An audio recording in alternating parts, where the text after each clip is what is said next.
నమస్కారం వార్తలకు స్వాగతం. ముందుగా ముఖ్యాంశాలు.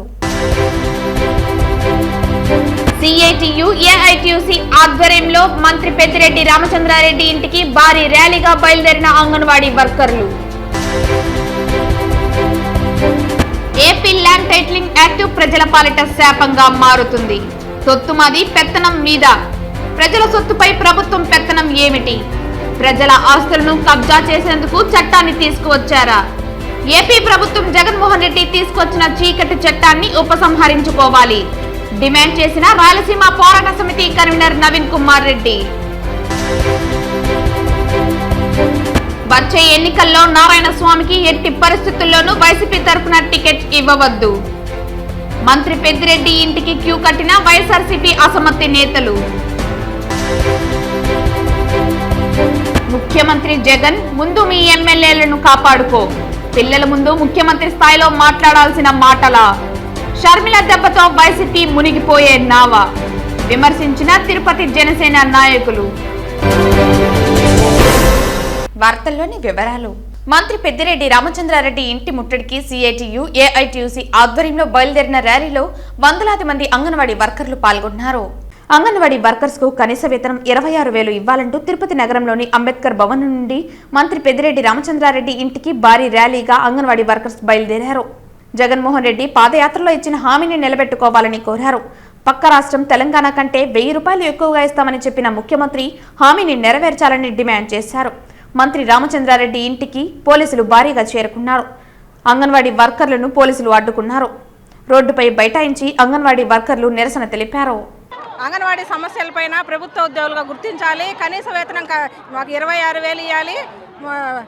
తెలంగాణతో సమానంగా మాకు వేతనాలు పెంచుతానని చెప్పి ఈరోజు జగన్మోహన్ రెడ్డి 1,000 రూపాయలు తెలంగాణ ప్రభుత్వం పైన అదనంగా ఇస్తానని చెప్పి ఈరోజు మాట తప్పిన జగన్మోహన్ రెడ్డి మినీ అంగన్వాడీలు మెయిన్ అంగన్వాడీ చేస్తానన్నాడు. సుప్రీంకోర్టు తీర్పు ప్రకారం గ్రాట్యుటీ ఇస్తానని చెప్పి ఈరోజు కోర్టుకే వెళ్ళమంటున్నాడు. ఇది ఎక్కడ న్యాయము? ప్రభుత్వ ఉద్యోగులు అన్ని శాఖల ఉద్యోగాల నుంచి అన్ని శాఖల్ని మమ్మల్ని అంగన్వాడీలు పనిచేయమని చెప్పడము, ఈరోజు మాత్రం ప్రభుత్వ ఉద్యోగులు మమ్మల్ని గుర్తించమంటే మమ్మల్ని రోడ్ల పాలు చేసి మా కష్టాలని ఈరోజు తీర్చడం లేదు. అందువల్ల మేము రోడ్ల మీదకి వచ్చి ధర్నాలు చేస్తున్నాం. కోరికల కోసం ఈరోజు రోడ్డు ఎక్కాము. ప్రభుత్వం ఇంతవరకు దిగి రాలేదు. ఇది చాలా బాధాకరమైన విషయము. మా కష్టానికే మేము ప్రతిఫలం అడుగుతున్నాము. అందుకోసమే ఈరోజు రోడ్డు ఎక్కాము. సమాన వేతనానికి సమాన పనికి సమాన వేతనం కావాలి. 26,000 ఇవ్వాలి. 26,000 హైకోర్టు గ్రాడ్యుయేట్ అమలు చేయాలి. తెలంగాణ కన్నా అదనంగా 1,000 రూపాయలు మీకు ఇస్తానన్న జగనన్న ఈరోజు దిగి వచ్చి మాకు ఆ కోరికను నెరవేర్చాలని ఈరోజు రోడ్డు ఎక్కాము. అంగన్వాడీ పోరాటం 19వ రోజుకు చేరింది. ఈరోజు మంత్రి పెద్దిరెడ్డి రామచంద్రారెడ్డికి వినతి పత్రం ఇవ్వడానికి, అట్లే వాళ్ళ ఇంటి దగ్గర ధర్నా చేయడానికి రాష్ట్ర ప్రభుత్వం మాకు అంగన్వాడీ రాష్ట్రం నుంచి పిలుపు వచ్చింది. దానికి సంబంధించి ఈరోజు రావడం జరిగింది. వాళ్ళ ఇంటి దగ్గరికి వెళ్ళేటప్పటికే ఇక్కడ పోలీసులు మోహరించి అడ్డుపట్టడం జరిగింది. కాబట్టి రోడ్లోనే కూర్చొని వాళ్ళ సమస్యల గురించి ధర్నా చేయడం జరుగుతుంది. ఈరోజు కనీస వేతనం సమాన పనికి సమాన వేతనం 26,000 రూపాయలు ఇవ్వాలని చెప్పి డిమాండ్ చేస్తున్నారు. ఇప్పుడుండే ధరలకు అనుగుణంగా 26,000 రూపాయలు ఇచ్చేదాకా ఈ సమ్మెను విరమించమని చెప్పి వాళ్ళు పట్టుబడుతున్నారు. తెలంగాణ కంటే కూడా పాదయాత్రలో చెప్పిన మాట ఏంటంటే జగన్మోహన్ రెడ్డి తెలంగాణ కంటే 1,000 రూపాయలు అదనంగా ఇస్తామన్నారు. ఈరోజు తెలంగాణలో 13,500 రూపాయలు ఇస్తున్నారు. ఆయన చెప్పిన మాట ప్రకారమే ఇక్కడ అప్పటికి కూడా 14,500 రూపాయలు ఇవ్వాలి.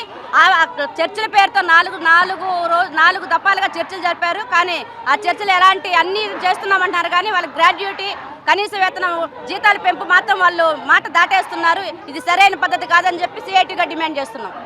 ప్రజలందరూ నూతన సంవత్సరాన్ని ప్రశాంతమైన వాతావరణంలో రాగద్వేషాలకు అతీతంగా జరుపుకోవాలని తిరుపతి జిల్లా ఎస్పీ పరమేశ్వర్ రెడ్డి కోరారు. బహిరంగ ప్రదేశాల్లో ఎలాంటి కార్యక్రమాలకు అనుమతి లేదన్నారు. వైన్ షాపులు, బార్లు నిర్ణీత సమయంలో మూసివేయాలన్నారు. స్పెషల్ డ్రైవ్ లో బ్రీత్ ఎనలైజర్ కు పట్టుబడి మరలా అదే నేరానికి పాల్పడిన వ్యక్తులను మెజిస్ట్రేట్ ముందు హాజరుపరిచి రిమాండ్కు పంపడం జరుగుతుందన్నారు. ప్రైవేటు కార్యక్రమాల్లో వేసుకునే దుస్తులు, నృత్యాలు, మాట్లాడే విధానం అశ్లీలత ఉండకూడదన్నారు. డ్రంక్ అండ్ డ్రైవ్ కు 10,000 రూపాయల జరిమానా, 6 నెలల జైలు శిక్ష ఉంటుందన్నారు. తిరుపతి జిల్లా ప్రజలందరికీ కూడా ముందస్తుగా నూతన సంవత్సర శుభాకాంక్షలు. రేపు ఆదివారం 31వ తారీఖు డిసెంబర్ 31 సో మిడ్ నైట్ అంతా కూడా ప్రజలు సెలబ్రేషన్స్ చేసుకుంటారు కాబట్టి న్యూ ఇయర్ సెలబ్రేషన్స్. ప్రజలందరికీ కూడా పోలీస్ శాఖ ముందస్తు జాగ్రత్తలు అలాగే 31st నైట్ పాటించాల్సిన సూచనలు, ఎక్కడైతే సెలబ్రేషన్స్ చేసుకుంటారో అక్కడ కూడా పాటించాల్సిన సూచనలు అన్నీ కూడా తెలియజేస్తున్నాం. ముఖ్యంగా తిరుపతి పట్టణం ఎక్కడైతే న్యూ ఇయర్ సెలబ్రేషన్స్ కోసం హోటల్స్ కానీ ఫంక్షన్ హాల్స్ కానీ ఇతరత్ర అరేంజ్మెంట్స్ చేసుకునే హోటల్ యాజమాన్యాలు అలాగే ఈవెంట్ ఆర్గనైజర్స్ అందరూ కూడా ముందస్తుగా పోలీసు పర్మిషన్స్ తీసుకోవాలి. వారికి కూడా అప్ టు 1 o'clock వరకే పర్మిషన్ ఇవ్వడం జరుగుతుంది. సో ఎక్కడైతే ఈవెంట్ ఆర్గనైజర్స్ చేస్తున్నారో ఆ ప్లేసెస్ అన్నీ కూడా పబ్లిక్ సేఫ్టీ యాక్ట్ ప్రకారం సీసీ కెమెరాస్ ఉండాలి, పార్కింగ్ ప్లేసెస్లో ఉండాలి.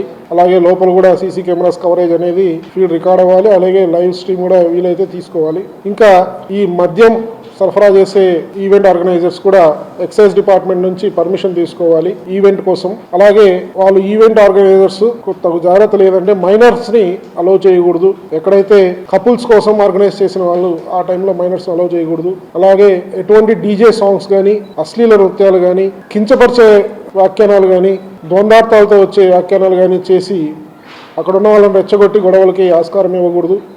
ఇవన్నీ కూడా ఈవెంట్ ఆర్గనైజర్స్ బాధ్యత. వాళ్ళు ఈ నిర్వహించేటప్పుడు తగు జాగ్రత్తలు తీసుకొని నిర్వహించాలి. ఈ ఈవెంట్ ఆర్గనైజర్స్కి మనకు హెచ్చరిక ఏంటంటే ఎటువంటి పరిస్థితుల్లోనూ కానీ అవుట్ సైడర్స్ కానీ ఈ డ్రగ్స్ ఏ విధమైన డ్రగ్స్ కానీ గాంజా కానీ ఇతర లిక్కర్ అయితే పర్మిటెడ్ లిక్కర్ కాకుండా వేరే లిక్కర్ కానీ అలౌ చేసినా కూడా ఈవెంట్ ఆర్గనైజర్స్తో కూడా జైలుకి వెళ్ళే అవకాశం ఉంది. సంబంధిత వ్యక్తులతో కూడా ఈవెంట్ ఆర్గనైజర్స్ మాకు తెలియదు, మేము చూడలేదు అనే వాదన లేకుండా వాళ్ళని కూడా తగు చర్యలు తీసుకోవడం జరుగుతుంది NDPS యాక్ట్ ప్రకారం. సో ముందస్తుగా వాళ్ళని హెచ్చరిస్తున్నాం. వాళ్ళ దాంట్లోకి ఫంక్షన్ కానీ ఈవెంట్ కానీ ఎవరు వస్తున్నారో చూసి కంప్లీట్ చెక్ చేసి తీసుకోవాలి. ఎటువంటి నిషేధిత పదార్థాలు ఉన్నా కూడా ఇమ్మీడియట్గా పోలీసులకు చెప్పాలి. ఎక్కడైనా కూడా ఏ హోటల్స్ అయినా ఈవెంట్లో అయినా కూడా ఫారినర్స్ ఎవరైనా పాల్గొంటే ముందస్తుగా పోలీసు వాళ్ళకి తెలియజేయాలి. మా ఈవెంట్కి పలానా ఫారినర్స్ వచ్చారు, అది మీకు దృష్టిలో పెడుతున్నామనేది చెప్పాలి. కొత్త సంవత్సరంలో ప్రభుత్వం అమలు చేస్తున్న సంక్షేమ పథకాల ఫలాలను లబ్ధిదారులకు పండుగ వాతావరణంలో పంపిణీ చేసేందుకు అధికారులు ప్రజాప్రతినిధులు సమన్వయంతో కృషి చేసి విజయవంతం చేయాలని తిరుపతి జిల్లా కలెక్టర్ వెంకటరమణారెడ్డి పేర్కొన్నారు. శనివారం ఉదయం స్థానిక కలెక్టరేట్ వీడియో కాన్ఫరెన్స్ హాల్ నుండి జిల్లా కలెక్టర్ సంబంధిత అధికారులతో కలిసి అన్ని మండలాల ఎంపీడీఓలు, మున్సిపల్ కమిషనర్లు, నియోజకవర్గ ప్రత్యేక అధికారులు, మండల ప్రత్యేక అధికారులు తదితర అధికారులతో వర్చువల్ విధానంలో సమావేశమై దిశానిర్దేశం చేశారు. ఈ సందర్భంగా జిల్లా కలెక్టర్ మాట్లాడుతూ రాష్ట్ర ముఖ్యమంత్రి ఆదేశానుసారం రానున్న ఏడాది జనవరి నెలలో రాష్ట్ర ప్రభుత్వం ప్రతిష్టాత్మకంగా అమలు చేయనున్న కార్యక్రమాల నిర్వహణపై ప్రజల్లో అవగాహన పెంచేలా ప్రచారం చేయాలన్నారు. ప్రభుత్వ సంక్షేమ పథకాల లబ్ధి పంపిణీ కార్యక్రమం గ్రామ సచివాలయం నుండి జిల్లా స్థాయి వరకు పండుగ వాతావరణంలో నిర్వహించేందుకు అధికారులు ప్రజాప్రతినిధులు సమన్వయంతో ముందుకు సాగాలన్నారు. వైఎస్ఆర్ పెన్షన్ కానుక, వైఎస్ఆర్ చేయూత, వైఎస్ఆర్ ఆసరా పథకాలకు సంబంధించి ఒక షెడ్యూల్ రూపొందించుకుని ముందుకు వెళ్లాలన్నారు. రాష్ట్ర ప్రభుత్వం ఎంతో ప్రతిష్టాత్మకంగా నిర్వహిస్తున్న ఈ పథకాలకు ఆయా నియోజకవర్గాల్లోని ఎమ్మెల్యేలతో సమన్వయం చేసుకుని షెడ్యూల్ ప్రకారం వెళ్లాలన్నారు. జిల్లాలోని ప్రతి నియోజకవర్గంలో అధికారులు, ప్రజాప్రతినిధులు, ప్రజలు పెద్ద ఎత్తున పాల్గొని ఒక ఉత్సవంలాగా కార్యక్రమాన్ని విజయవంతం చేయాలన్నారు. జనవరి 1వ తేదీ నుంచి 8వ తేదీ వరకు వైఎస్ఆర్ పెన్షన్ కానుక కింద కార్యక్రమాలు నిర్వహించాలన్నారు. జనవరి 23వ తేదీన వైఎస్ఆర్ ఆసరా కార్యక్రమం, ఫిబ్రవరి 5వ తేదీన వైఎస్ఆర్ చేయూత పథకం ప్రారంభించడం జరుగుతుందని, చేయూత కింద 5 నుంచి 14వ తేదీ వరకు కార్యక్రమాలు చేపట్టాలన్నారు.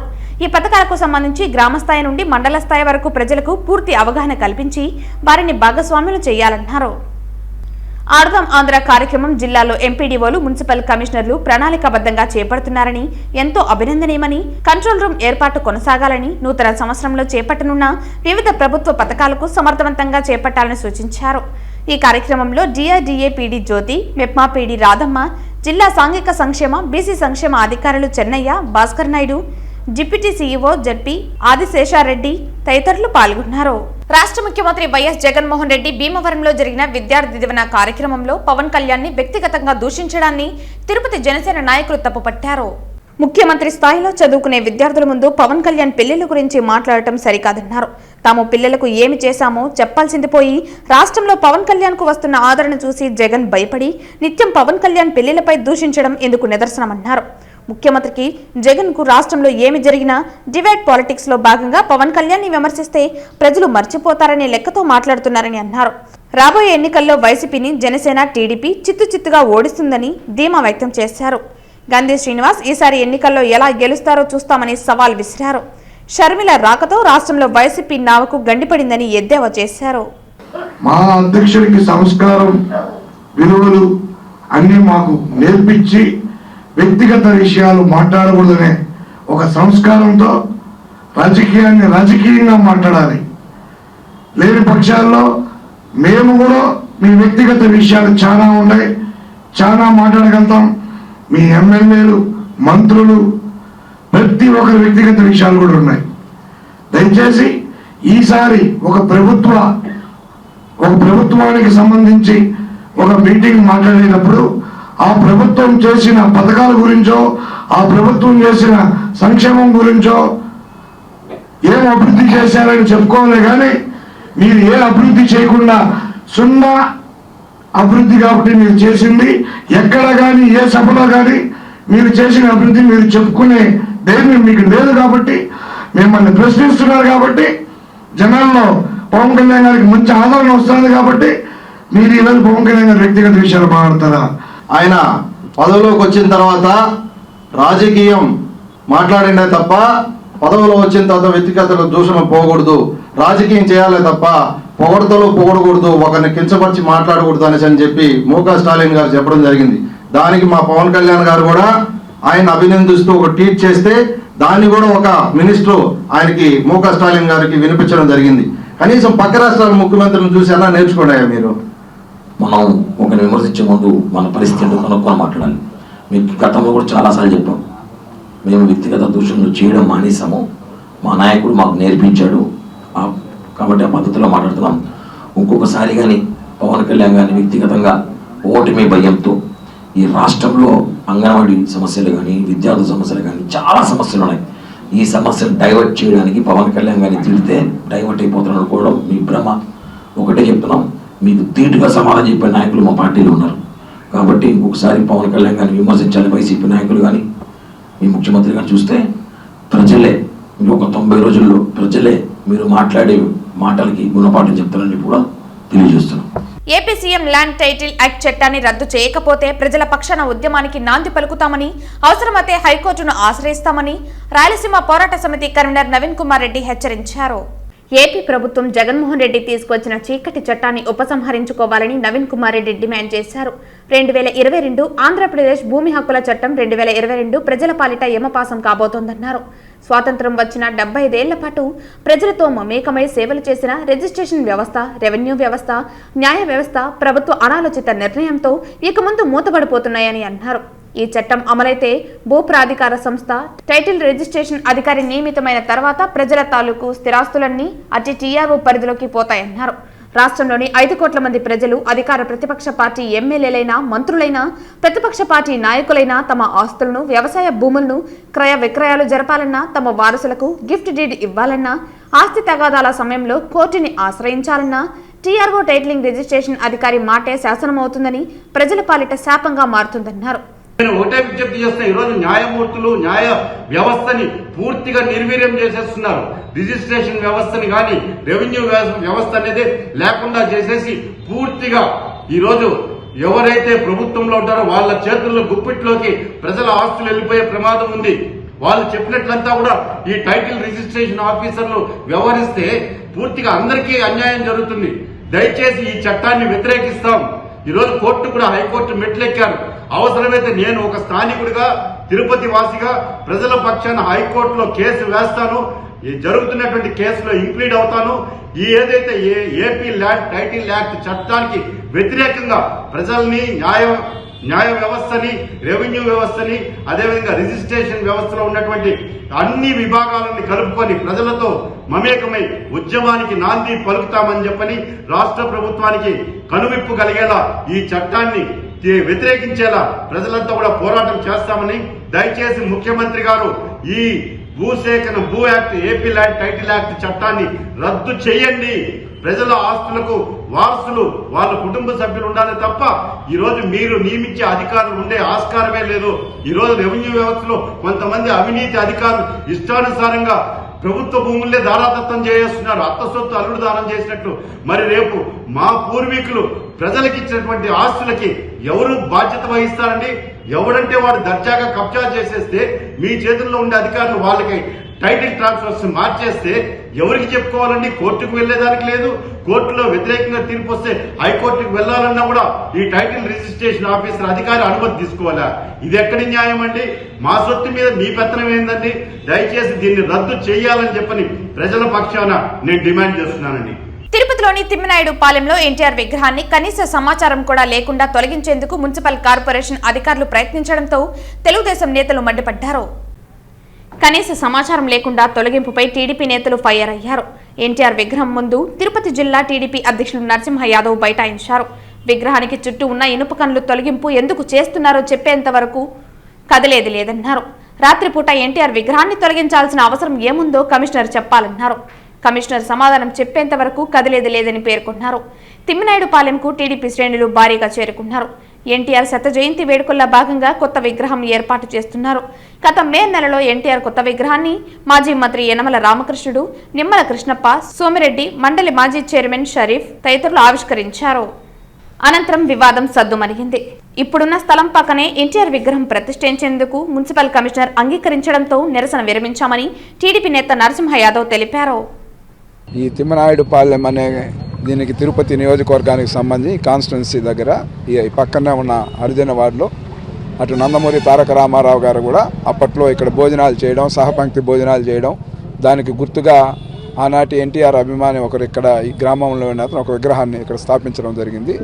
అది కొంతకాలం తర్వాత చెయ్యి విరిగిపోయి డ్యామేజ్ అయింటే ఎన్టీఆర్ శత జయంతి వేడుకల్లో భాగంగా మొన్న మే నెల 19వ తారీఖు ఎన్నిక శత జయంతి వేడుకల్లో భాగంగా యనమల రామకృష్ణుడు గారు, షరీఫు, అదేవిధంగా సోమిరెడ్డి చంద్రమోహన్ రెడ్డి గారు ఈ మార్గ ప్రముఖులందరినీ కూడా పిలిచి ఆ విగ్రహం స్థానంలో ఇంకొక విగ్రహాన్ని మేము పెట్టించడం జరిగింది. ఆనాటి నుంచి కంటిన్యూ అవుతాయని మాస్టర్ ప్లాన్ రోడ్లో ఈడ రోడ్డు వేశారు. కానీ ఈరోజు చూస్తే కమిషనర్ గారితో కూడా మాట్లాడాము. మున్సిపాలిటీ వాళ్ళే మేము చేయలేదు, కానీ ఆ కాంట్రాక్టర్ ఎవరో వచ్చి ఇచ్చేసినారు. నేను పర్సనల్గా వచ్చి చూసి మీకు ప్లేస్ చూపిస్తానన్నారు. మా ఇంటెన్స్ కూడా ఏమంటే ఇది అనాదిగా ఉన్న విగ్రహం, ఇక్కడ పాత విగ్రహం కూడా పక్కనే ఉంది. ఈ సెంటర్లో రోడ్డుకి సెంటర్లో పెట్టేదానికి మా యొక్క సమ్మతిని తెలియజేస్తాను. మున్సిపల్ అధికారులు కూడా చెప్పిన వెంటనే మా డబ్బు సొంత ఖర్చులతో ఎన్టీఆర్ విగ్రహాన్ని పక్కకు మార్చుకోవడం జరుగుతుంది. ఆ విషయాన్ని ఇప్పుడు నగర కమిషనర్ గారికి ఫోన్ ద్వారా చెప్పడం జరిగింది. వారు వచ్చి చూసిన తర్వాత మళ్ళీ ఎట్లాంటి డిసిషన్ తీసుకుంటాం దానిపైన కూడా తెలియజేస్తాం. ఏది ఏమైనా కూడా ఎన్టీఆర్ విగ్రహం తిరుపతి లాంటి పుణ్యక్షేత్రంలో డిస్టర్బ్ చేయాలని చేయడం మాట కరెక్ట్ కాదు. ఎవరు చేసినా, అది కాంట్రాక్టర్ చేసినా ఇంకోటి చేసినా అది కరెక్ట్ కాదు. దీనిపైన నందమూరి అభిమానులు మేము ముందు తెలుగుదేశం పార్టీ మళ్ళీ అయినా ముందు నుంచి నందమూరి అభిమానులుగా ఉన్నాం. మా మనోభావాలకు సంబంధించిన విషయం. దయచేసి ఎవరు దీన్ని వేరే యాంగిల్ తీసుకోకుండా ఆ విగ్రహాన్ని యథాతథంగా అక్కడనే ఉంచేదానికి సహకరించమని అందరిని అడుగుతాను. డిప్యూటీ సీఎం నారాయణ స్వామికి సీట్ ఇవ్వకూడదని పెద్దిరెడ్డిని జీడీ నెల్లూరు ముఖ్య నేతలు, జీడీ నెల్లూరు నియోజకవర్గ 6 మండలాల వైసీపీ నాయకులు మంత్రి పెద్దిరెడ్డి రామచంద్రారెడ్డిని కలిశారు. నారాయణ స్వామి ఒంటెద్దు పోకడలకు పోతున్నారని, పార్టీ కోసం కష్టపడి పనిచేసిన తమను పట్టించుకోవటం లేదని ఫిర్యాదు చేశారు. వచ్చే ఎన్నికల్లో నారాయణ స్వామికి ఎట్టి పరిస్థితుల్లో వైసీపీ తరపున టికెట్ ఇవ్వవద్దని మంత్రికి విన్నవించుకున్నారు. వైసీపీ నాయకులను కాదని ప్రతిపక్షాలకు ఎక్కువ ప్రాధాన్యత ఇస్తున్నారని ఆవేదన చెందారు. జగన్మోహన్ రెడ్డి ముందు నారాయణ స్వామి వద్దు అంటూ మంత్రి పెద్దిరెడ్డికి తెలిపినట్లు తెలిపారు. మంత్రి పెద్దిరెడ్డి సానుకూలంగా స్పందించారని జీడీ నెల్లూరు వైసీపీ నాయకులు తెలిపారు. ఈ రోజు ఒక డిప్యూటీ సీఎం అయినప్పుడు ఆయన ప్రవర్తన వేరే, కంప్లీట్ ఆయన ఉండరు, అవన్నీ పనికిరానమాట. ఇప్పుడు ఆయన ప్రవర్తన డిప్యూటీ సీఎం అవుతానే ఎంతసేపు ఏమంటే ఏదైనా సమస్య ఎవరిని ఎత్తుకోబోతే సామాన్య క్యాడరు, సామాన్య ప్రజలు నన్ను చూసి ఓటేలేదు, మీరు జగన్మోహన్ రెడ్డి చూసి ఓటే ఉండి అని గెట్అవుట్ అని బయట పోవడం, నువ్వు ఆ గ్రూప్ అనడం, ఈ గ్రూప్ అనడం, ఏంది ఇది? ఇప్పుడు కంచుకోట ఇది. ఇప్పుడు ఎట్లా కంచుకోవటం లాంటి నియోజకవర్గాన్ని ఈరోజు ఆయన నాశనం చేసేసి ఈరోజు ఆయన ప్రతి ఊర్లో ఆయనకి కూడా భజన పరులు ఉంటాడు, వాడిని దగ్గర చేర్చేది. మనందరం ఇన్ని రోజులు పడిన బాధలకి ఖచ్చితంగా పోరాడైనా సరే మన ఆత్మగౌరవాన్ని మనం కాపాడుకుంటాం. మనం ఎవరి చేతిలో అయితే బందీగా ఉన్నామో ఈ గత 4.5 సంవత్సరంగా మనందరికి కూడా మంచి రోజులు వస్తాయి. మన పోరాటం అయితే ఆగదు, ఖచ్చితంగా ఆగదు. ఎందుకంటే మన ప్రాంత గౌరవం, సామాన్యుడు పడిన బాధల కోసమైనా సరే ఈ పోరాటంలో మాత్రం వెనక్కి వచ్చే ప్రశ్నే లేదు. ఖచ్చితంగా పోరాడతాం. ప్రతి సర్పంచి, ప్రతి ఎంపీడీసీ, ప్రతి నామినేటెడ్ పోస్ట్ ఉన్న ప్రతి కార్యకర్త కానీ నా నుంచి ఒకటే భరోసా, ఖచ్చితంగా అయితే ఈ పోరాటం అయితే వెనక రాదు. చివరి క్షణం వరకు పోరాడతాం. కారణం జగన్మోహన్ మీద ఉన్న అభిమానం ఒక్కటే. ఆయన అభిమానం చంపుకోలేము, ఇతనితో బతకలేము. ఈరోజు నియోజక పరిస్థితి. చిత్తూరు జిల్లా ఎస్పీ నిశాంత్ రెడ్డి చిత్తూరు జిల్లా ప్రజలకు నూతన సంవత్సర శుభాకాంక్షలు తెలియజేశారు. నూతన సంవత్సర వేడుకలలో ప్రజలు పాటించవలసిన నియమ నిబంధనలను ఎస్పీ వివరించారు. ఈ సందర్భంగా ఆయన మాట్లాడుతూ గతంలో చిత్తూరు జిల్లాలో నూతన సంవత్సర వేడుకలలో భాగంగా డిసెంబర్ 31 రాత్రి కొంతమంది యువకులు మద్యం సేవించి డ్రంక్ అండ్ డ్రైవ్ చేసి వాహనాలు నడపడం వల్ల కొన్ని రోడ్డు ప్రమాదాలు జరిగి ప్రాణాలను కోల్పోయారని అన్నారు. అదేవిధంగా కొంతమంది మద్యం మత్తులో గ్రూపులుగా ఏర్పడి గొడవలు జరిగి శాంతి భద్రతల సమస్యలు కూడా తల ఎత్తాయన్నారు. వాటిని దృష్టిలో పెట్టుకుని నూతన సంవత్సర వేడుకలలో ప్రజలు పాటించవలసిన నియమ నిబంధనలను జిల్లా ఎస్పీ వివరించారు. కొత్త సంవత్సరాన్ని ప్రశాంతమైన వాతావరణంలో సంతోషంగా జరుపుకుందామన్నారు. బహిరంగ ప్రదేశాల్లో మరియు రోడ్లపై ఎటువంటి వేడుకలకు అనుమతి లేదన్నారు. నూతన సంవత్సరం సందర్భంగా రోడ్లపై ఎటువంటి కేక్ కటింగ్ కు అనుమతి లేదని, కేక్ కటింగ్ చేయాలనుకునే వారు తమ ఇళ్లలోనే వారి కుటుంబ సభ్యులతో వేడుకలు చేసుకోవాలన్నారు. తల్లిదండ్రులు కూడా వారి యొక్క పిల్లలను డిసెంబర్ 31 అర్ధరాత్రి వేడుకలు జరుపుకునేందుకు బయటకు వెళ్లకుండా చూసుకుని ఇంట్లోనే వేడుకలు జరుపుకునేలా చేసుకోవాలన్నారు. ప్రజల రక్షణార్థం డిసెంబర్ 31 రాత్రి అంతా బ్లూ కోట్ రక్షక్ టీంలు రాత్రిళ్లు గస్తీ నిర్వహిస్తామని తెలియజేస్తున్నారు. ప్రజలకు ఎటువంటి అసౌకర్యం కలిగినా డైల్ 100-112 లేదా సంబంధిత పోలీస్ స్టేషన్ కు ఫోన్ చేయాలని పేర్కొన్నారు. మరింత పబ్లిక్ సేఫ్టీ పైన, సెక్యూరిటీ పైన ఫోకస్ చేస్తూ మరింత పబ్లిక్ కాన్ఫిడెన్స్ గెయిన్ చేయడానికి ప్రయత్నిస్తామని తెలియజేస్తున్నాం. సో ఇది వచ్చేసి ఈ యాన్యువల్ క్రైమ్ సంబంధించిన డేటా. మనకందరికీ ఇప్పుడు ఇంపార్టెంట్ వచ్చేసి ఈ ఎల్లుండి వచ్చేసి న్యూ ఇయర్స్, ఈ కొత్త సంవత్సరాన్ని వెల్కమ్ చేయబోతున్నారు. సో రేపు సాయంత్రం అందరూ సెలబ్రేషన్ చేసుకుంటారు. సో జిల్లా ప్రజలందరూ కూడా అడ్వాన్స్ న్యూ ఇయర్ విషెస్ అండి. అయితే ఈ సందర్భంగా కొన్ని జాగ్రత్తలు మరియు కొన్ని సూచనలు, కొంతమందికి కొన్ని హెచ్చరికలు మేము పోలీస్ డిపార్ట్మెంట్ నుంచి చేయబోతున్నాం. ఈ అర్ధరాత్రి రోడ్లపైన వచ్చేసి ఈ బైక్ సైలెన్సర్లు పీకేసి సౌండ్ చేయడాలు కానీ, లేదా రోడ్లపైన కేక్ కట్ చేయడాలు కానీ, లేదా జిల్లా అంతా కూడా రేపు సాయంత్రం నుంచి మొత్తం అందరూ పోలీస్ ఆఫీసర్స్ అందరూ కూడా ఫీల్డ్లో ఉంటారు. పికెటింగ్ జరుగుతుంది. వెహికల్ చెక్ని కూడా అగ్రెసివ్గా చేస్తారు. అట్లాగే నైట్ 10 తర్వాత ఇక్కడ కూడా లిక్కర్ సేల్స్ అనేవి అలౌ చేయము. That was B shut down. So ప్రజలు చాలా ప్రశాంతమైన వాతావరణంలో చక్కగా న్యూ ఇయర్ వెల్కమ్ చేసుకోవచ్చు. బట్ పబ్లిక్ పీస్ అండ్ ట్రాంక్విలిటీని ఎవరు డిస్టర్బ్ చేయకుండా ఉండే విధంగా ఈ సెలబ్రేషన్ చేసుకోవాలని చెప్పి సూచిస్తున్నాము. ఎవరు నాటకాయలు ఎటువంటి వేరే ఆలోచన ఉన్నట్లయితే దయచేసి వాళ్ళు మానుకుంటే మేలు. ఎందుకంటే ఖచ్చితంగా రేపు నైట్ పోలీస్ సర్వీలెన్స్ ఉంటుంది. ఎవరైనా ఇట్లాంటి పనులు చేసినట్టయితే వాళ్ళ వెహికల్స్ సీజ్ చేయడం, వారిపైన కూడా కేసు చేయడం, మళ్ళీ అరెస్ట్ చేయడం ఇవన్నీ కూడా జరుగుతాయి.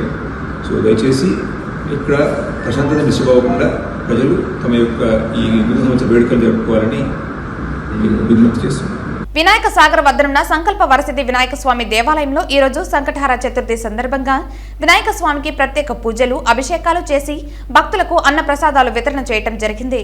ప్రతి ఒక్కరూ సంకల్ప వరసిద్ధి వినాయక స్వామిని దర్శించుకుని స్వామివారి ఆశీస్సులు పొందాలని పురోహితులు పాడిమంట మురళి స్వామివారి ఆధ్వర్యంలో ప్రత్యేక పూజలు, అభిషేకాలు జరిగింది. ఈ కార్యక్రమంలో ఆలయ ధర్మకర్త కొండే చెంగారెడ్డి, వరసిద్ధి వినాయక మహోత్సవ కమిటీ సభ్యులు గుండాల గోపీనాథ్ రెడ్డి, తొండమనటి సుబ్రహ్మణ్యం రెడ్డి, కేశవరెడ్డి, జయప్రకాష్ అధిక సంఖ్యలో భక్తులు పాల్గొన్నారు. శ్రీ సంకల్ప వరసిద్ధి గణపతి మహాలయంలో ప్రతి సంకట చతుర్థికి విశేష పూజలు జరపడను. ఈ ఆలయం వినాయక సాగర్ వద్ద కల పార్కులో ఉంది. సంకల్ప సిద్ధి గణపతి ఆలయంలో ప్రతి సంకట చతుర్థి రోజు విశేష పూజలు జరుగును. కావున మామూలుగానే భక్తులందరూ వచ్చి విశేషంగా పాల్గొంటారు. ప్రసాద వితరణ జరుగుతుంది. ఈ కార్యక్రమాన్ని గోపీనాథ్ రెడ్డి గారి ఆధ్వర్యంలో జరుగుతుంది. కాబట్టి ఇంకొకసారి కూడా ప్రతి సంకట చతుర్థికి అందరూ భక్తులు వచ్చి స్వామిని దర్శించుకొని ప్రసాదాలు తీసుకొని స్వామివారి అనుగ్రహం పొందాలని కోరుకుంటున్నాను. అంకుర ఆసుపత్రిలో అరుదైన శస్త్రచికిత్సను విజయవంతంగా నిర్వహించినట్లు ఆ ఆసుపత్రి మెడికల్ సూపరింటెండెంట్ డాక్టర్ వంశీకృష్ణ తెలిపారు. స్థానిక రేణుగుంట రోడ్లోని అంకుర ఆసుపత్రిలో శనివారం విలేకరులతో మాట్లాడుతూ కడప జిల్లాకు చెందిన ఆరిఫ్ అలీ కుమారుడు ఫౌజన్ అహ్మద్ స్కూల్లో ఆడుకుంటున్న సమయంలో ప్రమాదవశాత్తు ఓ పొదునైన పిన్నులను మింగేశాడు. వెంటనే స్కూల్ సిబ్బంది కుటుంబ సభ్యులకు సమాచారం అందించి కడపలోని 2-3 ఆసుపత్రులను సంప్రదించారు. అక్కడ వైద్యులు దీనికి చికిత్స అందించడం తమ వల్ల కాదని చెప్పడంతో తెలిసిన వారి సహాయంతో తిరుపతిలోని అంకుర ఆసుపత్రిని సందర్శించారు. అంకుర ఆసుపత్రిలోని pulmonologist doctor Narasimha, paediatric surgeon doctor Vithal Mohan ఆధ్వర్యంలో వైద్య బృందం ఆ బాలుడికి వైద్య పరీక్షలు నిర్వహించారు. బాబు పొరపాటున మింగేసిన పిన్ను ఊపిరితిత్తుల్లోని వాయు నాళానికి అడ్డంగా ఇరుక్కుపోవడాన్ని గమనించారు. వెనువెంటనే అప్రమత్తమై బాలుడికి శస్త్రచికిత్స విజయవంతంగా నిర్వహించి బాలుడి ప్రాణాలను కాపాడినట్లు తెలిపారు. ఇలాంటి అరుదైన శస్త్రచికిత్సలు కూడా అంకుర ఆసుపత్రులు విజయవంతంగా నిర్వహిస్తున్నామన్నారు. అనుభవజ్ఞులైన అంకిత భావం గల అన్ని విభాగాలకు చెందిన వైద్య బృందం అంకుర ఆసుపత్రిలో ఉండటంతో అరుదైన శస్త్రచికిత్సలను కూడా విజయవంతంగా నిర్వహిస్తున్నామని తెలిపారు. అత్యధిక వైద్య పరికరాలతో తమ వద్ద వైద్యం అందుతుందని, రోగులు దీనిని సద్వినియోగం చేసుకోవాలని కోరారు. బాధితుడి తండ్రి ఆరిఫ్ అలీ మాట్లాడుతూ తమ బిడ్డకు ప్రాణభిక్ష పెట్టిన అంకుర ఆసుపత్రి వైద్య బృందానికి కృతజ్ఞతలు తెలిపారు. ఈ సమావేశంలో doctor Vithal Mohan, doctor Srikanth, doctor Dinesh, doctor Rammohan తదితరులు పాల్గొన్నారు. బాడీ ఆస్పిరేషన్ అంటాం. ఇది ఏదైనా తింటూ ఉండేటప్పుడు మాట్లాడడం కానీ చిన్నగా పొరపోవడం, సడన్గా ఏదైనా వీటి వల్ల డివేట్ అవ్వడం వల్ల బేబీస్లో సడన్గా ప్రాణాంతకమైన సమస్య. ఇది చెప్పాలంటే బిడ్డ మనకి హాస్పిటల్కి వచ్చే లోపలే కొద్దిమంది చనిపోవడం వరకు కూడా జరిగేటువంటి పరిస్థితి ఉండే కండిషన్ అనమాట. ఇది ఊపిరితిత్తుల్లో పోయి ఆ ఊపిరితిత్తి మొదట 4 ఎంట్రన్స్ భాగం లైన్స్ అంటాము, వోకల్ కార్డ్స్ దగ్గర అది అబ్స్ట్రక్ట్ అవ్వడము, దాంతో సడన్గా హాస్పిటల్కి వచ్చే లోపల అంత 3 నిమిషాల లోపలనే జరిగిపోవడం, అపాయం జరగడం కూడా జరుగుతూ ఉంటుంది. ఈ బిడ్డ చెప్పాలంటే ఒక రకంగా లక్కీ అనుకోవాలి. హాస్పిటల్ దాకా రావడం ఒకటి, ఆ తర్వాత ఇది చాలా డేంజరస్ ఫారిన్ బాడీ. చెప్పాలంటే కొంచెం షార్ప్గా ఉండేది. ఇది పిన్ కావడం వల్ల ఇది పోయి ఆ గోడలోకి ఇరుక్కుపోవడము, అది యాంగిల్ కానీ కొంచెం స్టక్ అయిపోయినట్టుగా ఉంటే తీసేటప్పుడు కొంచెం ఇబ్బంది అయ్యి సర్జరీ చేసి ఆ బిడ్డని రక్షించాల్సిన పరిస్థితి కూడా వచ్చి ఉండాల్సింది. అవన్నీ ఏం లేకుండా మనం కరెక్ట్గా ఇన్ టైం రావడం కావచ్చు, ఇన్ టైంలో డయాగ్నోస్ చేయడం కావచ్చు, ఇన్ టైం చేయాల్సిన పద్ధతిలో చేయడం వల్ల మనం ఈ బిడ్డకి ఒక ప్రాణాపాయ పరిస్థితి నుంచి సింపుల్గా బయటకు తీసుకురాగలిగాము. ఇటువంటి సర్వీసెస్ మనం తిరుపతిలో ఇవ్వగలుగుతాం అనేది అందరికీ తెలియజేయాలన్న ఒక మెయిన్ ఉద్దేశం దీనిది. 2024 సంవత్సరం సంక్రాంతి అనంతరం కురువ కులస్తుల రాజకీయ చైతన్య యాత్రను నిర్వహించనున్నట్లు ఆ సంఘ రాష్ట్ర ప్రెసిడెంట్ శ్రీనివాసులు తెలిపారు. శనివారం స్థానిక ప్రెస్ క్లబ్ లో ఆయన మాట్లాడుతూ రాష్ట్రంలో కురవ కులస్తులు రాజకీయ చైతన్యం కలిగి ముందుకు రావాలని ఈ నెల 26వ తారీఖున మదనపల్లిలో భక్త కనకదాసు 536వ జయంతి వేడుకలు ఘనంగా నిర్వహించామన్నారు. ఈ ఉత్సవాలకు రాష్ట్ర వ్యాప్తంగా కురవ కులస్తులు అధిక సంఖ్యలో పాల్గొని జయప్రదం చేసినందుకు ఆయన ఈ సందర్భంగా కృతజ్ఞతలు తెలియజేశారు. 2024 సంక్రాంతి అనంతరం జరిగే రాజకీయ చైతన్య యాత్ర కుప్పం నుంచి కర్నూలు, ఒంగోలు నుంచి గోదావరి జిల్లాల వరకు కొనసాగుతుందన్నారు. తిరుపతిలో ప్రముఖులస్తులకు 5 ఎకరాల స్థలం, 5 కోట్ల నిధులు రాష్ట్ర ప్రభుత్వం మంజూరు చేయాలని కోరారు. కురవ కులస్తులు సంక్షేమ సంఘానికి తనను 3వసారి ఏకగ్రీవంగా ఎన్నుకున్నందుకు ఆయన ధన్యవాదాలు తెలిపారు. 2024వ సంవత్సరానికి ఎన్నికైన నూతన కార్యవర్గ కమిటీని ఆయన ప్రకటించారు. ఈ విలేకరుల సమావేశంలో రాష్ట్ర ఉపాధ్యక్షులు కొల్లేరెడ్డి, రాష్ట్ర యువత వర్కింగ్ ప్రెసిడెంట్ గుంటూరు శ్రీనివాసులు, తిరుపతి జిల్లా అధ్యక్షులు మంగిరెడ్డి, ఉపాధ్యక్షులు మన్యం రఘురాం తదితరులు పాల్గొన్నారు. 536వ కనకదాసు జయంతి ఉత్సవాలు జరిగినాయి. దానికి వివిధ రాష్ట్రాల నుంచే కాకుండా రాష్ట్రం నలుమూల నుంచి హాజరయ్యి దాన్ని జయప్రదం చేసినారు. ముఖ్యంగా తిరుపతి నుంచి సోదరులు అపారంగా వచ్చి దానికి సంఘీభావం తెలిపినారు. వారికి మీ ద్వారా ధన్యవాదాలు. రాష్ట్ర కురువ సంఘం ఏర్పాటు చేసి 7 సంవత్సరాలు పూర్తయినాక 8వ వార్షికోత్సవంతో పాటు జనరల్ బాడీ మీటింగ్ ఏర్పాటు చేసినాము. ఆ జనరల్ బాడీ సమావేశంలో 2018లో విజయవాడ హోటల్ ఐలాపురంలో మొట్టమొదటిసారిగా రాష్ట్ర అధ్యక్షుడిగా ఎన్నికైనాను. దాని తర్వాత 2021లో మళ్ళా జనరల్ బాడీ మీటింగ్లో 2వసారి రాష్ట్ర అధ్యక్షుడిగా ఎన్నుకున్నాను.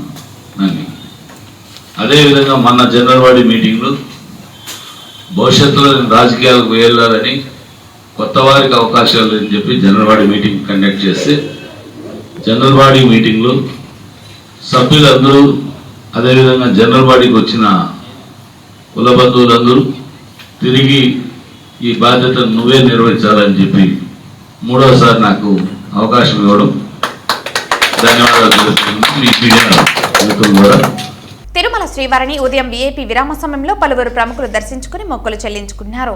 తిరుమల శ్రీవారిని ఈ రోజు ఉదయం వీఐపీ విరామ సమయంలో AP high court judge Narender, central power minister Krishnapal Gurjar, minister Ambati Rambabu, music director Mani Sharma వేర్వేరుగా దర్శించుకున్నారు. వీరికి ఆలయ అధికారులు స్వాగతం పలికి దర్శన ఏర్పాట్లు చేశారు. దర్శన అనంతరం రంగనాయకుల మండపంలో వేద పండితులు వేద ఆశీర్వచనం అందించగా టీటీడీ అధికారులు తీర్థప్రసాదాలు అందించారు. కార్మికులకు సంబంధించిన కొన్ని డిమాండ్ల పరిష్కారంపై ఇప్పటికే చర్యలు ప్రారంభించామని ఆంధ్రప్రదేశ్ పురపాలక పట్టణాభివృద్ధి శాఖ మంత్రి ఆదిమూలపు సురేష్ వెల్లడించారు. ఈ సందర్భంగా ఆయన మాట్లాడుతూ మినిమం టైం స్కేల్ అమలు అంశం సీఎం దృష్టికి తీసుకువెళ్తామన్నారు. అదనంగా 3500పై అదనపు సిబ్బందితో పాటు వాహనాలను కూడా తాత్కాలిక ప్రాతిపదికన తీసుకున్నామన్నారు. పారిశుద్ధ్య కార్మికులకు ఏ రాష్ట్రంలో లేని జీతాలు ఏపీలోనే ఇస్తున్నామని 12,000 ఉన్న జీతం వైసీపీ ప్రభుత్వం వచ్చిన తర్వాత 21,000కు పెంచామన్నారు. ప్రజలకు ఇబ్బంది కలగకుండా దయచేసి పారిశుద్ధ్య కార్మికులు విధులు హాజరు కావాలని కోరారు. సుమారు 3,182 మంది పారిశుద్ధ్య కార్మికులు, అట్లాగే 100కు పైగా నాన్ పిహెచ్ వర్కర్స్ అంటే పారిశుద్ధ్యేతర కార్మికులు అంటే టెక్నికల్ పీపుల్. వాళ్ళు ఎందుకు తక్కువ ఉన్నారంటే వాళ్ళలో 95% స్ట్రైక్ లో పాల్గొన్నట్టు. కాబట్టి ఈ సుమారు 3,500 పైచులకు అదనంగా సిబ్బందిని తీసుకొని, ట్రాక్టర్లను అదనంగా హైరింగ్ చేసుకొని, డ్రైవర్లను అదనంగా హైరింగ్ చేసుకొని ఎప్పటికప్పుడు చట్టం లిఫ్ట్ చేసి ఈ యొక్క వీధుల్లో కానివ్వండి, ఇక్కడ నగరంలోని ప్రధానమైనటువంటి ప్రత్యేకమైన దృష్టి పెట్టి వీటిని క్లియర్ చేస్తూ ఎక్కడ కూడా ప్రజలకు ఇబ్బంది కలగకుండా గత 4 రోజులుగా చర్యలు చెప్పడం జరిగిందని చెప్పి కూడా నేను మనవి చేసుకుంటా ఉన్నాను. వీటితో పాటు మున్సిపాలిటీల్లో ప్రధానంగా ఎవరైతే విధుల్లో ఉన్నారో అంటే మీకు తెలిసే ఉంటది, మనకు ఉన్నటువంటి 123 ULBs అంటే పురపాలక సంఘాలు ఏవైతే ఉన్నాయో మున్సిపాలిటీలు కానీ కార్పొరేషన్ లో 41 మున్సిపాలిటీల్లో స్ట్రైక్ నడవటం లేదు. 41 మున్సిపాలిటీల్లో కేవలం 82 మున్సిపాలిటీల్లోనే ఈ సమ్మె జరుగుతూ ఉంది. అందులో కూడా ఓన్లీ పిహెచ్ వర్కర్స్ అంటే పారిశుద్ధ కార్మికులు మాత్రమే పాల్గొంటున్నారు. నాన్ పిహెచ్ వర్కర్స్ ఎవరు కూడా పాల్గొనడం లేదు. అక్కడక్కడ చెదురుమదురుగా నెల్లూరు కానివ్వండి, విశాఖపట్నం కానివ్వండి, చెదురుమదురుగా కొద్ది శాతం నాన్ పిహెచ్ వర్కర్స్ కూడా పాల్గొంటున్నటువంటి విషయం నేను మీ అందరికీ తెలియజేస్తా ఉన్నాను. ప్రధానంగా చర్యలు చేపట్టడం, పారిశుద్ధం మెరుగుకు ప్రత్యేకమైనటువంటి చర్యలు కానివ్వండి, నగరంలో ఎక్కడ కూడా మరి దుర్గంధం పేరుకుపోకుండా, మరి అట్లాగే ఇతర ప్రజలకు ఎక్కడ కూడా ఇబ్బంది లేకుండా ఈ సమ్మె ప్రభావం ద్వారా ప్రజారోగ్యంపై ఎక్కడ కూడా దాని మీద భారం పడకుండా చర్యలు తీసుకోవడం ఒక ఎత్తు. రెండోది, ఈ సమ్మె గల ప్రధానమైనటువంటి కారణాలు ఏవైతే ఉన్నాయో వాటి మీద 2 దఫాలుగా చర్చలు కూడా జరపడం జరిగిందని చెప్పి కూడా నేను మనవి చేసుకుంటా ఉన్నాను. స్పెషల్ సిఎస్ గారి ఆధ్వర్యంలో ఒకసారి నేను స్వయానమన్న వివిధ సంఘాల్లో ఎవరైతే సమ్మెలో పాల్గొంటామని ముందు నోటీస్ ఇచ్చారో చాలా వరకు వాళ్ళు విరమించుకున్న విషయాన్ని కూడా నేను ప్రజల దృష్టికి తీసుకొస్తున్నాం. కేవలం ఒక సీటు CITU తప్ప మిగతా వాళ్ళందరూ కూడా విధులకు హాజరవుతున్న విషయాన్ని కూడా నేను ఈ సందర్భంగా అందరికీ తెలియజేస్తా ఉన్నాను. వార్తలు ముగించే ముందు ముఖ్యాంశాలు మరోసారి. CITU AITUC ఆధ్వర్యంలో మంత్రి పెద్దిరెడ్డి రామచంద్రారెడ్డి ఇంటికి భారీ ర్యాలీగా బయలుదేరిన అంగన్వాడీ వర్కర్లు. ఏపీ ల్యాండ్ టైటిలింగ్ యాక్ట్ ప్రజల పాలిట శాపంగా మారుతుంది. సొత్తు మాది, పెత్తనం మీద. ప్రజల సొత్తుపై ప్రభుత్వం పెత్తనం ఏమిటి? ప్రజల ఆస్తులను కబ్జా చేసేందుకు చట్టాన్ని తీసుకువచ్చారా? ఏపీ ప్రభుత్వం జగన్మోహన్ రెడ్డి తీసుకొచ్చిన చీకటి చట్టాన్ని ఉపసంహరించుకోవాలి డిమాండ్ చేసిన రాయలసీమ పోరాట సమితి కన్వీనర్ నవీన్ కుమార్ రెడ్డి. వచ్చే ఎన్నికల్లో నారాయణ స్వామికి ఎట్టి పరిస్థితుల్లోనూ వైసీపీ తరఫున టికెట్ ఇవ్వవద్దు. మంత్రి పెద్దిరెడ్డి ఇంటికి క్యూ కట్టిన వైఎస్ఆర్సీపీ అసమ్మతి నేతలు. ముఖ్యమంత్రి జగన్, ముందు మీ ఎమ్మెల్యేలను కాపాడుకో. పిల్లల ముందు ముఖ్యమంత్రి స్థాయిలో మాట్లాడాల్సిన మాటలా? షర్మిల దెబ్బతో వైసీపీ మునిగిపోయే నావా? విమర్శించిన తిరుపతి జనసేన నాయకులు. ఈ వార్తలు ఇంతటితో సమాప్తం. తిరిగి వార్తల్లో మళ్ళీ కలుద్దాం. అంతవరకు సెలవు. నమస్కారం.